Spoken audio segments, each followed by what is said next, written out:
فراز ہر مہینے کچھ پیسے بیوی فاطمہ کو بھیج کر باقی اماں کو بھیج دیتا تو ایک دن فاطمہ کی نندوں نے اماں سے کہا کہ جب سارا خرچہ تم کرتی ہو تو فراز بیوی کو کیوں پیسے بھیجتا ہے۔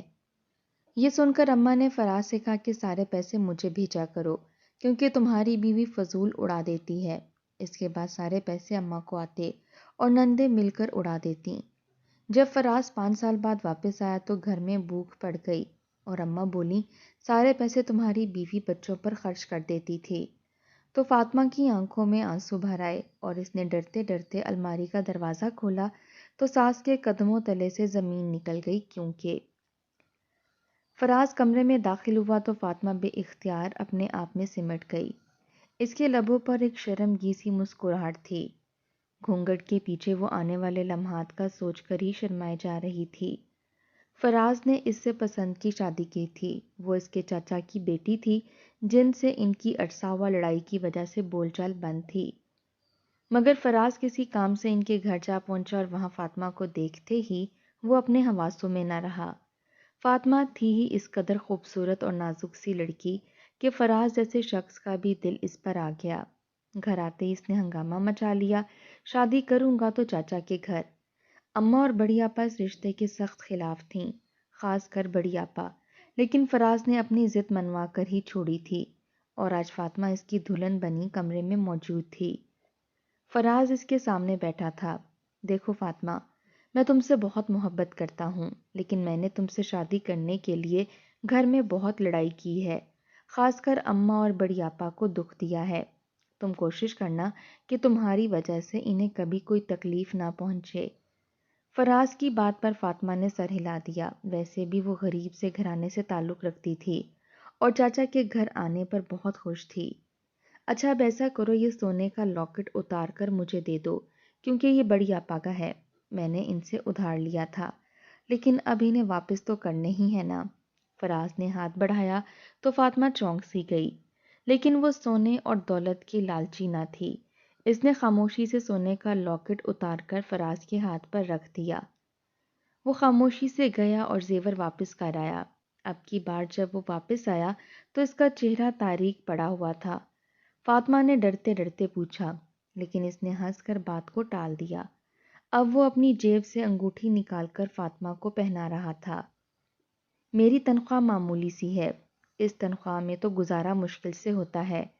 میں سعودیہ جانے کی کوشش کر رہا ہوں، امید ہے جلدی سبب بن جائے گا۔ منہ دکھائی کا تحفہ اس کے ہاتھ میں پہناتے ہوئے وہ محبت سے کہہ رہا تھا، جبکہ فاطمہ تو اس کی اتنی توجہ پر ہی نہال ہو گئی تھی۔ فراز کی بات سچ تھی، گھر میں سبھی فاطمہ کو ٹیڑھی نگاہ سے دیکھتے تھے، خاص کر اماں اور بڑی آپا دونوں ہی۔ یوں تو فاطمہ کی 3 نندیں تھیں، لیکن بڑی آپا کا گھر میں اثر و رسوخ کچھ زیادہ ہی تھا۔ شادی شدہ ہونے اور 2 بچوں کی ماں ہونے کے باوجود وہ ماں کے گھر پر ہی رہتی تھی۔ ان کے شوہر بیرون ملک میں ہوتے تھے۔ شادی کے شروع کے دن خوشیوں کے پنڈولے میں جھولتے ہوئے گزر گئے، لیکن ابھی 1 ماہ بھی نہ گزرا تھا کہ فراز کو بیرون ملک سے کال آ گئی۔ اسے اچھی نوکری مل رہی تھی، وہ بے حد خوش ہوا اور فاطمہ سے وعدے وعید کر کے خود بیرون ملک چلا گیا۔ جانے سے پہلے اس نے فاطمہ سے عہد کیا تھا کہ وہ ہر مہینے اسے پیسے بھیجا کرے گا، جنہیں وہ جمع کر کے رکھے تاکہ جب وہ واپس آئے تو گھر کے حالات بدل جائیں۔ فاطمہ نے بہتی آنکھوں سے اس کے ساتھ وعدہ کر لیا تھا، لیکن اس کا دل زوروں سے دھڑک رہا تھا۔ فراز کی موجودگی میں ہی اس کی ساس اور بڑی آپا اس کے ساتھ اچھا سلوک نہیں کرتی تھیں۔ نہ جانے فراز کے جانے کے بعد اب وہ اس کے ساتھ کیا کریں گی۔ اس نے ڈرتے ڈرتے فراز کو یہ سب بتایا بھی تھا، لیکن اس نے ہنس کر ٹال دیا۔ ارے میری اماں اور بڑی آپا ایسی نہیں ہیں، تم بلا وجہ ٹینشن لے رہی ہو۔ فراز کے جانے کے بعد وہ اپنے کمرے میں خاموش بیٹھی تھی جب دھاڑ کی آواز کے ساتھ دروازہ کھلا۔ فاطمہ اچھل پڑی۔ سامنے بڑی آپا کھڑی ہوئی تھیں۔ سج سنور کر یہاں کمرے میں بیٹھنے کی کوئی ضرورت نہیں ہے، تمہاری شادی اب پرانی ہو چکی ہے، ذرا کمرے سے باہر نکلو اور ہل کر ہاتھ پاؤں چلاؤ۔ میرے بچے اسکول سے آنے والے ہیں، انہیں آتے ہی بھوک لگ جاتی ہے، چل کر کھانا بناؤ ان کے لیے۔ بڑی آپا حکم دے کر خود باہر چلی گئی تھیں۔ فاطمہ پہلے تو ان کے لہجے پر حیران ہوئی، لیکن پھر چپل پہن کر باہر نکل آئی۔ پورا گھر الٹا پڑا ہوا تھا۔ ہر جگہ گرد تھی۔ کچن کا تو اور بھی برا حال تھا، دھونے والے سارے برتن سنک کے اندر جمع کیے گئے تھے۔ فاطمہ نے جائزہ لیا، کچن میں پکانے کے لیے تو کچھ نہ تھا۔ فریج کھول کر جو سبزی اس کے سامنے آئی، فاطمہ نے نکال کر سالن بنانا شروع کر دیا۔ آٹا گوندھ کر روٹیاں بنا کر جس وقت وہ فارغ ہوئی، ظہر کی اذانیں ہو رہی تھیں۔ وہ تھک چکی تھی۔ ماتھے سے پسینہ پونچھتے وہ باہر نکلی تو بڑی نند کی دونوں بیٹیاں اسکول سے واپس آ چکی تھیں۔ اماں کھانا دے دو۔ آتے ہی وہ دونوں گلا پھاڑ کر چلانے لگیں۔ فاطمہ نے کچھ دیر تک انتظار کیا مگر نند کمرے سے نہ نکلی تو اس نے خود ہی جلدی سے کھانا پلیٹوں میں نکال کر دونوں لڑکیوں کے سامنے رکھ دیا۔ کھانا دیکھتے ہی دونوں کا موڈ سخت خراب ہو گیا۔ ایک تو گلا پھاڑ کر رونے لگی اور دوسری نے کھانے کا برتن اٹھا کر زور سے زمین پر پھینکے۔ گھر پہلا ہی گندا ہوا تھا، اس پر سے کھانا بھی بکھر گیا۔ ہمیں نہیں کھانی یہ سبزی، ایسا گندا سالن بنا کر ہمارے سامنے کیوں رکھا ہے؟ امی کو بلاؤ۔ نند کی ایک بیٹی روتے ہوئے اس کے کمرے کا دروازہ بجانے لگی تھی۔ فاطمہ گھبرا گئی۔ تھوڑی دیر بعد نند باہر نکلی تو اس کی آنکھیں سرخ ہو رہی تھیں۔ ساس بھی آوازیں سن کر اپنے کمرے سے نکل آئی تھی۔ کیا بات ہے؟ کیا کہا ہے میرے بچوں کو جو یہ اتنا رو رہی ہیں؟ بڑی آپا نے یکدم گھرا کر کہا۔ فاطمہ گھبرا گئی۔ وہ میں نے سالن بنایا تھا تو انہیں پسند نہیں آیا۔ فاطمہ نے ابھی اتنا ہی کہا تھا کہ نند مزید چلانے لگی۔ اگر پسند نہیں آیا تو کوئی اور چیز بنا دو، تمہیں آخر لائے کس لیے ہیں؟ معمولی سا سالن نہیں پکتا تم سے؟ بڑی آپا کو بے حد غصہ آ گیا تھا۔ ساس ابھی آگے بڑھ کر اسے خاموش کروا رہی تھی۔ ارے یہ تو ہے ہی نکمی، جس کی اولاد ہے اسے جانتی ہوں میں۔ اچھے طریقے سے بیٹی کو کچھ نہیں سکھایا، صرف لڑکے کو قابو کرنا سکھا کر یہاں بھیج دیا ہے۔ میرا جوان جہاں بیٹا اپنی مٹھی میں کر لیا، اب جا بچیاں جو کہتی ہیں انہیں بنا کر دے۔ فاطمہ روحاسی ہوتی ہوئی واپس کچن میں آ گئی۔ فریج سے انڈے نکال کر بناتے ہوئے وہ مسلسل یہی سوچ رہی تھی کہ اسے کیسے پتا کہ بڑی آپا کے بچوں کو کیا پسند ہے اور کیا نہیں۔ وہ انڈے بنا کر لے کر گئی تو دونوں بیٹیوں نے ناک چڑھاتے ہوئے کھا لیے۔ ہمیں صرف گوشت کھانا پسند ہے۔ فاطمہ نے شکر کا سانس لیا، کم از کم انہوں نے بتایا تو صحیح۔ کھانے کے بعد ساس نے اسے گھر کی صفائی کرنے پر لگا دیا۔ کام والی کی اس نے اسی دن چھٹی کروا دی تھی۔ فاطمہ کو وہ ٹیڑھی نگاہوں سے دیکھتی جاتی اور کام کرنے کا حکم دیتی جاتی۔ فاطمہ شام تک پورے گھر کا کام کاج کر کر کے بے حال ہو گئی۔ شام میں ساس نے اسے پیسے دیے اور کہا جاؤ بازار سے گوشت لے آؤ۔ فاطمہ پہلے تو گھبرا سی گئی، وہ خود کبھی بازار نہ گئی تھی، لیکن نہ چاہتے ہوئے بھی گوشت خرید کر لے آئی۔ پھر اسے شام کا کھانا بھی بنانا پڑا۔ ساس اور بڑی آپا کے انہی سخت احکامات کے دوران 1 مہینہ گزر گیا اور فاطمہ کو پتہ بھی نہ چلا۔ جس دن فراز نے بیرون ملک سے پیسے بھیجے اس دن گھر میں عجیب ہی سما تھا، سبھی بہت خوش تھے۔ فراز کی کال آئی ہوئی تھی، اماں بڑی خوشی سے اسے کہہ رہی تھیں کہ اتنے سارے پیسوں سے تو ان کے حالات ہی بدل جائیں گے۔ اماں کچھ پیسے میں نے علیحدہ سے فاطمہ کے لیے بھی بھیجے ہیں، اسے بینک وغیرہ کا زیادہ پتہ نہیں ہے، آپ اس کے ساتھ جا کر نکلوا لائیے گا۔ فراز کی بات پر اماں کا سخت موڈ خراب ہو گیا۔ ساتھ ہی بڑی آپا بیٹھی تھی، ان کے ماتھے پر بھی بل پڑ گئے۔ فون بند ہوا تو بڑی آپا سیدھی ہو کر بیٹھ گئیں۔ یہ فاطمہ کو پیسے کس خوشی میں بھیجے ہیں اس نے؟ گھر کے سارے اخراجات تو آپ اٹھاتی ہیں، راشن بل وغیرہ سب آپ بھرتی ہیں، اور وہ مہارانی کیا کرتی ہے جو اسے پیسے چاہیے؟ کھانا ہی تو کھانا ہوتا ہے نا، وہ تو گھر میں کھا لیتی ہے۔ آپ فراز کو فون کر کے بولیں اسے پیسے بھیجنے کی بالکل ضرورت نہیں ہے، سارے پیسے فضول خرچی میں اڑا لے گی یا اپنے میکے والوں کو دے دے گی۔ بڑی آپا کی بات پر اماں سر ہلانے لگیں۔ میں ضرور فراز سے بات کروں گی۔ فاطمہ شاید بینک سے اپنے پیسے نکلوا کر لے آئی تھی، کیونکہ بڑی آپا اس کے کمرے میں گئیں تو وہ 2 نوٹوں کی گٹیاں الماری میں رکھ رہی تھی اور بہت خوش تھی۔ بڑی آپا نے اس وقت اسے کچھ نہ کہا، خاموشی سے کمرے سے باہر نکل آئی۔ اس شام ہی فاطمہ کی بوڑھی ماں اس سے ملنے آ پہنچی۔ چچی کو دیکھ کر بڑی آپا کا موڈ ایک دفعہ پھر سخت خراب ہو گیا۔ لو آ گئے بھیک مانگے۔ اچھی خاصی جان چھوٹی ہوئی تھی ان سے، لیکن فراز کو بھی اسی گندگی میں جا کر شادی کرنی تھی۔ وہ اتنا اونچا بولی کہ چچی نے واضح طور پر سن لیا۔ فاطمہ بھی اپنے کمرے سے نکل آئی تھی۔ اس نے ماں کا پھیکا پڑتا چہرہ دیکھا تو افسوس سا ہوا۔ امی آپ میرے کمرے میں آ جائیں۔ جب کوئی بھی ان سے ملنے پر تیار نہ ہوا تو فاطمہ خاموشی سے ان کا ہاتھ تھام کر انہیں اپنے کمرے میں لے گئی۔ کیا بات ہے آپ کو؟ پریشان سی نظر آ رہی ہیں، فاطمہ نے ان سے پوچھا تو وہ اچانک رو پڑیں۔ تمہارے ابا کی بیماری حد سے زیادہ بڑھ چکی ہے، ڈاکٹر علاج کے لیے لمبی رقم کا بتا رہے ہیں۔ میں نے آس پاس والوں سے ہر کسی سے پوچھ لیا ہے مگر کسی کے پاس دینے کے لیے اتنے پیسے نہیں ہیں۔ اب میں بہت پریشان ہوں، کچھ سوچ کر یہاں آئی تھی کہ بھابھی صاحبہ سے رقم کا تقاضا کروں، لیکن انہوں نے تو مجھے دیکھتے ہی اپنے کمرے کا دروازہ بند کر لیا ہے۔ اب سمجھ نہیں آ رہا کہ کیا کروں۔ فاطمہ کی ماں حد درجے پریشان تھی۔ فاطمہ کا دل جیسے کسی نے مٹھی میں جکڑ لیا۔ وہ بے اختیار اپنی جگہ سے اٹھی۔ امی آپ فکر کیوں کرتی ہیں؟